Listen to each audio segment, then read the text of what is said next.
કચ્છ જિલ્લાના બધા આપ સૌ આગેવાનો જેને આજના શુભ દિવસે કચ્છ જિલ્લા પંચાયતમાં પ્રમુખ તરીકે પદ ગ્રહણ કરવાના છે એવા પ્રભાબેન અને જેને પ્રભાબેનને આપણા સૌને આપ્યા છે એવા મારા ભાઈ બાપભાઈ અને આપ સૌ બધાનું નામ લઉં તો બહુ લાંબો સમય થશે, બહુ લેવું નથી. આપ સૌ આગેવાનો અને આપ સૌને લગભગ વ્યક્તિગત ઓળખું છું.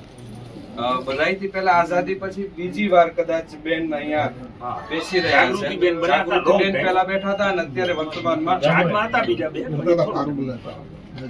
જ્યારે આ સરસ મજાનો કાર્યક્રમ થયો ને ત્યારે બધાયથી પહેલા મારે બે વ્યક્તિને બધાયથી પહેલા તો ભાજપ સંગઠનને ખૂબ ખૂબ આભાર, કચ્છ ભાજપને ધન્યવાદ વ્યક્ત કરવા છે કે પ્રભાબેન ઉપર એને વિશ્વાસ રાખ્યો.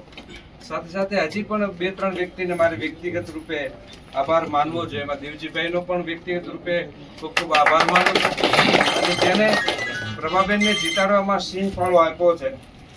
રાત દિવસ સૂતા નથી, મને વ્યક્તિગત રીતે ક્યારેક ક્યારેક ફોનમાં વાત થતી હતી. એટલે એમના માટે જે બાપભાઈએ રાત દિવસ જે પ્રયાસ કર્યા એટલે સમસ્ત સમાજ વતી અને કચ્છ જિલ્લા વતી હું તમારો વ્યક્તિગત રૂપમાં આભાર માનું છું.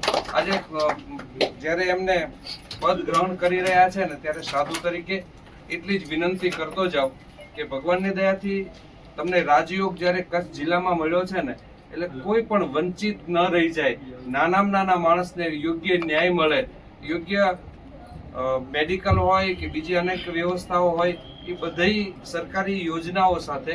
અને આમ તો આ પદ આવ્યા પછી 2-3 વસ્તુ બેન ધ્યાન રાખવાની છે, કોઈ દવા વગર મરી ન જાય પહેલો મુદ્દો છે અને કોઈ રોટલા વગર ઓલું નથી જાય. આટલી વ્યવસ્થા તમે કચ્છ જિલ્લાના નાનો માણસ રોજગારથી લઈને બીજી કેટલીક બાબતો છે એ બધે આપણો વિષય છે, પણ બધાને યોગ્ય ન્યાય મળે એ રીતે આપ અહીંનું પદ ગ્રહણ કરી અને સમસ્ત કચ્છ જિલ્લાને ગૌરવથી વધારે ગૌરવ અપાવો એટલા માટે કે આખા ગુજરાતનું ધ્યાન અત્યારે કચ્છ તરફ છે, આખી દુનિયાનું ધ્યાન કચ્છ તરફ છે. એટલે બહુ જ મોટી જવાબદારી આપને મળી રહી છે.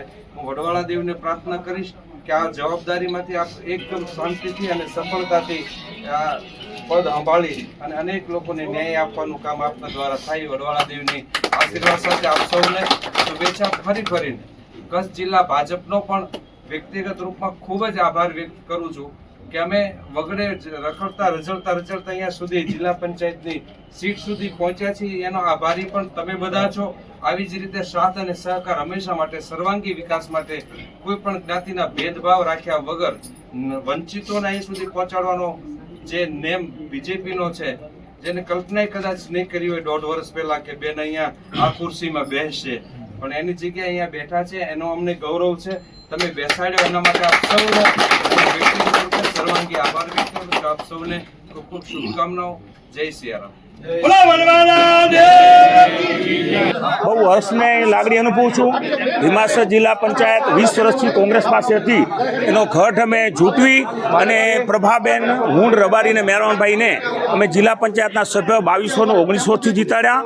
એમાં સૌનો સહકાર મળ્યો છે, સૌ પાર્ટીના કાર્યકર્તાઓ, સનિષ્ઠ આગેવાનોનો. અને આજે હું ખરેખર હૃદયપૂર્વકનો આભાર માનીશ ભારતીય જનતા પાર્ટીના શીર્ષ નેતૃત્વનો, આપણા મુખ્યમંત્રી શ્રી ભૂપેન્દ્રભાઈ પટેલ સાહેબ, પ્રદેશ અધ્યક્ષ શ્રી જગદીશ વિશ્વકર્મા સાહેબ, ડેપ્યુટી સીએમ શ્રી હર્ષભાઈ સંઘવીજી, આપણા રાજ્યના મંત્રી શ્રી ત્રિકમભાઈ છાગા સાહેબ, મહામંત્રી શ્રી અનિરુદ્ધભાઈ દવે સાહેબ, તમામ મહામંત્રીશ્રીઓ, કચ્છનું શીર્ષ નેતૃત્વ ભારતીય જનતા પાર્ટીના પ્રમુખ માનનીય દેવજીભાઈ, તમામ ધારાસભ્યશ્રીઓ, તમામ મહામંત્રીશ્રીઓ, પાર્ટીના સૌ પદાધિકારીઓ, સંગઠનના અધિકારીઓ, કચ્છ જિલ્લાના તમામ લોકોનો અને ખાસ કરીને ફલજુભાઈ ચૌધરી આપણા પ્રભારી હતા, એમનો પણ આભાર માનીશ. એમને પણ આ ગૌરવવંતું પદ આપવામાં ભીમાસરને ન્યાય પાયો છે કે ભીમાસરની સીટના જ પ્રમુખ બનવાના દાવેદાર હતા પ્રભાબેન, ને પ્રભાબેન પ્રચંડ વોટથી જીત્યા. અને આજે અમને ગૌરવ છે અને અમને ખૂબ જ આનંદ છે કે પાર્ટીએ અમારી વાતની નોંધ લીધી અને આજે જિલ્લા પંચાયતના સુકાટી તરીકે બેનશ્રી પ્રભાબેનને બેસાડવામાં આ રબારી સમાજ માટે ગૌરવની વાત છે કે રબારી સમાજના પહેલા બેન કચ્છમાં જિલ્લા પંચાયતના પ્રમુખ બની રહ્યા છે અને ત્રીજી મહિલા બની રહ્યા છે આપણે જિલ્લા પંચાયતમાં, કચ્છ જિલ્લાના પંચાયતમાં જ્યાંથી સ્વરાજ આવ્યું ત્યાંથી. એના માટે અને બીજા જે આજે જે પદાધિકારીઓ બન્યા છે, ઉપપ્રમુખ શ્રી, કારોબારી ચેરમેન શ્રી, દંડક શ્રી, શાસક પક્ષના નેતા શ્રી, એ બધાઓને હું હૃદયપૂર્વકના અભિનંદન આપું છું. અને આવનારા સમયમાં સાથે મળી અને આપણે સૌએ કચ્છ જિલ્લાનો સર્વાંગી વિકાસ કરો, તમામ લોકોને ન્યાય આપો એવી શુભેચ્છા. ખૂબ પ્રગતિ થાય, જિલ્લાનું સંગઠન પણ પણ હજી વધારે વધે અને ભારતીય જનતા પાર્ટીના હું તમામ કાર્યકરોએ જે મને મદદ કરી છે આગેવાને આ જીત જીતવામાં, એના માટે તમામ લોકોનો હું હૃદયપૂર્વકનો આભાર માનું છું. રબારી સમાજનો પણ ખૂબ આભાર માનું છું. જે લોકોએ મને મદદ કરી એ બધાના નામો લીધા એનો પણ હૃદયપૂર્વક આભાર માનું છું. અને ખૂબ મતલબ આજે મને ખૂબ આનંદ છે કે પાર્ટીએ મારી નોંધ લીધી અને આ સીટ જે સી કેટેગરીમાં આવતી હતી એ અમે ખરેખર કોંગ્રેસના મોઢામાંથી ઝટીને લઈ આવ્યા છે. અને આવનારા સમયમાં હજી પણ આપણે ભારતીય જનતા પાર્ટીનું એક ઘટ મજબૂત છે એના માટે પ્રયત્નો કરશું. આપ સૌનો પણ ખૂબ ખૂબ આભાર. અસ્તુ. જય શ્રી કૃષ્ણ. ભારત માતા કી જય. આવડી મોટી જવાબદારી મળી છે, શું કહેશો?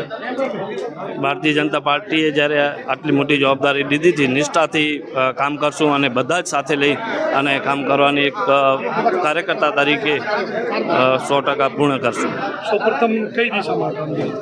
બધે જ આપણે કચ્છની અંદર સારામાં સારા ગુજરાત સરકાર અને કેન્દ્ર સરકારની યોજનાઓ ચાલુ છે અને સામાન્ય વ્યક્તિને કેમ લાભ વધુમાં વધુ મળે એ દિશામાં કામ કરશું. તાલુકા પંચાયતનું પણ પ્રતિનિધિત્વ તમે કર્યું છે, એમાંથી શું અનુભવ હશે જે જિલ્લા પંચાયત કામ આવશે? તાલુકા પંચાયતની અંદર ઘણો જ અનુભવ મળ્યો. સામાન્ય માણસોને ગુજરાત સરકાર અને કેન્દ્ર સરકારની આટલી બધી મોટી યોજનાઓ છે એનું અમે ખરેખર ત્યાં પૂર્ણ કરાવ્યો છે.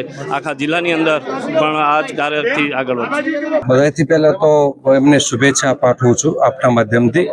સાથે સાથે જે વિકાસથી વંચિતો છે, જે દૂર રહેનારા શહેરથી વર્ગ છે, એના કલ્યાણકારી યોજનાઓ નાના નાના માણસને યોગ્ય ન્યાય મળે, સારી રીતે ખાસ કરીને આરોગ્ય ક્ષેત્રે, રોજગાર ક્ષેત્રે, શિક્ષણ ક્ષેત્રે જ્યારે એને જવાબદારી માનનીય આપણા મુખ્યમંત્રી શ્રી અને ભાજપના સંગઠન દ્વારા મળી છે, ત્યારે એમના પ્રત્યે હું વિશ્વાસ વ્યક્ત કરું છું કે બંને આખી ટીમ આખા જિલ્લાના વિકાસના કામોમાં ખૂબ અગ્રેસર રહી અને ભૂમિકા ભજવે, જેથી નાનામાં નાના લોકોને ખૂબ યોગ્ય રીતે ન્યાય મળી શકે.